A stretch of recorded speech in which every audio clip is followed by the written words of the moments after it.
Hello student, তোমাদের সকলকে স্বাগত। তো আজকের এই ভিডিওতে দ্রাঘিমা এবং সময় নির্ণয়ের যে অঙ্ক রয়েছে সেই অঙ্ক বিষয় নিয়ে আলোচনা করব। আজকের আলোচনার বিষয় হচ্ছে দ্রাঘিমা থেকে কিভাবে সহজে সময় নির্ণয় করা যায়। এই সময় নির্ণয় করার জন্য প্রথমে জানতে হবে কয়েকটি সূত্র জানতে হবে। দেখো, এখানে কয়েকটি সূত্র আলোচনা করা হয়েছে। সূত্র নম্বর 1, দুটি স্থান যদি একই গোলার্ধে অবস্থিত হয় তাহলে দ্রাঘিমার পার্থক্য বের করার জন্য বিয়োগ করতে হবে। অর্থাৎ তার মানে হলো দুটি স্থান যদি পূর্ব গোলার্ধে অবস্থিত হয় অথবা দুটি স্থান যদি পশ্চিম গোলার্ধে অবস্থিত হয় তাহলে ওই দুটি স্থানের দ্রাঘিমার পার্থক্য কিন্তু বিয়োগ করে বার করতে হবে। 2 দাগ, দুটি স্থান ভিন্ন গোলার্ধে অবস্থিত হলে তাদের দ্রাঘিমার পার্থক্য বের করার জন্য যোগ করতে হবে। আর দুটি স্থান ভিন্ন গোলার্ধে, তাহলে একটি স্থান যদি পূর্ব গোলার্ধে অবস্থিত হয় আর একটি স্থান যদি পশ্চিম গোলার্ধে অবস্থিত হয় তাহলে কিন্তু দ্রাঘিমার পার্থক্য বের করার জন্য যোগ করতে হবে। 3 নম্বর সূত্র দেখো, পূব দিকের কোনো স্থানে সময় নির্ণয় করতে হলে তা এগিয়ে যাবে, পশ্চিম দিকের কোনো স্থানে সময় নির্ণয় করতে হলে তা পশ্চাৎবর্তী হবে, অর্থাৎ পিছিয়ে যাবে।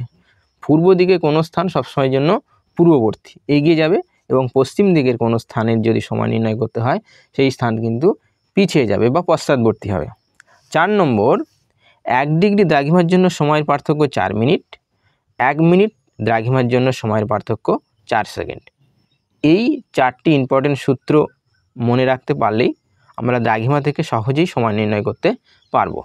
তাহলে দেখো, এখানে একটা প্রশ্ন আমরা সমাধান করে দেখি। 1 জানুয়ারি 2023 কলকাতা 88 ডিগ্রি 30 মিনিট পূর্ব যখন সকাল 9টা, তখন নিউ ইয়র্কের 74 ডিগ্রি পশ্চিম সময় ও তারিখ কী হবে? তাহলে আমাদের প্রথম জানতে হবে দুটি স্থান কোন দিকে অবস্থিত।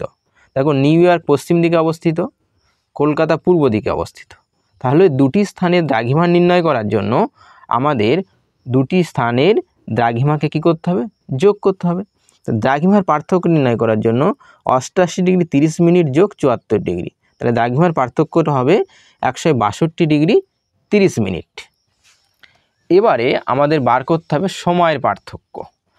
দেখো, আমরা সূত্রে জেনেছি 1 ডিগ্রি দ্রাঘিমার জন্য সময়ের পার্থক্য 4 মিনিট, তাহলে 162 ডিগ্রি দ্রাঘিমার জন্য সময়ের পার্থক্য হবে 162 গুণিতক 4, 648 মিনিট। আবার 1 ডিগ্রি দ্রাঘিমার জন্য সময় পার্থক্য 4 সেকেন্ড, তাহলে 30 মিনিট দ্রাঘিমার জন্য সময়ের পার্থক্য হচ্ছে 30 গুণিতক 4, 120 সেকেন্ড। তাহলে 120 সেকেন্ড যদি হয় সেটা হবে 2 মিনিট। তাহলে মোট দ্রাঘিমার থেকে সময়ের পার্থক্যটা কি পেলাম? তাহলে মোট সময় পার্থক্য পেলাম 648 প্লাস 2 মিনিট সমান 650 মিনিট। তাহলে 650 মিনিট সমান 10 ঘন্টা 50 মিনিট। এবারে খেয়াল করতে হবে, এই যে কলকাতা স্থানটি এবং নিউ ইয়র্ক স্থান দুটো আছে, এই নিউ ইয়র্কটি কলকাতার পশ্চিম দিকে অবস্থিত আছে। তাহলে নিউ ইয়র্ক যেহেতু কলকাতার পশ্চিম দিকে অবস্থিত হওয়ায় কলকাতার তুলনায় নিউ ইয়র্কের সময় 10 ঘন্টা 50 মিনিট পশ্চাৎবর্তী হবে, তার মানে পিছিয়ে যাবে। তাহলে 1 জানুয়ারি 2023 কলকাতার স্থানীয় সময় যখন সকাল 9টা, তখন নিউ ইয়র্কের স্থানীয় সময় হবে, তাহলে সকাল 9টা থেকে বিয়োগ করতে হবে। কত ঘন্টা বিয়োগ করতে হবে? 10 ঘন্টা 50 মিনিট বিয়োগ করতে হবে। তাহলে দেখো, আমরা এখানে বিয়োগটা এখানে করে দেখানো হয়েছে 9টা 00 মিনিট 10 ঘন্টা 50 মিনিট। তা 9টা থেকে তো আমরা 10 ঘন্টা বিয়োগ করতে পারি না, তার জন্য এখানে 12 ঘন্টা কী করেছি? যোগ করে নিয়েছি। তাহলে 12 ঘন্টা থেকে 1 ঘন্টা এদিকে নিয়েছি, 60 মিনিট। 60 মিনিট থেকে 50 মিনিট বিয়োগ করলে 10 মিনিট, তাহলে এখানে থাকছে আর 20 ঘন্টা। তাহলে 20 ঘন্টা থেকে 10 ঘন্টা বাদ দিলে থাকছে 10টা, তাহলে 10টা 10 মিনিট। তাহলে 10টা 10 মিনিট পিছিয়ে যাওয়া মানে পূর্ব রাত্রি 10টা 10 মিনিট হবে। অর্থাৎ 31শে ডিসেম্বর 2022 তারিখে রাত্রি 10টা 10 মিনিট হবে। আরও সহজ করে বোঝার জন্য এখানে একটি ঘড়ি এঁকে নিয়েছি। দেখো, কলকাতার সময় ছিল সকাল 9টা, তাহলে এই সকাল 9টা থেকে 10 ঘন্টা 50 মিনিট পিছিয়ে আসবো। তাহলে পিছিয়ে আসলে 1 ঘন্টা 2 ঘন্টা 3 ঘন্টা 4 ঘন্টা 5 ঘন্টা 6 ঘন্টা 7 ঘন্টা 8 ঘন্টা 9 ঘন্টা 10 ঘন্টা, তাহলে 10 ঘন্টা পিছালে হবে 11টা। তাহলে এটা সকাল ছিল, তাহলে সকাল থেকে পিছিয়ে পিছিয়ে আসতে দুপুর, দুপুর থেকে কি এলাম রাত।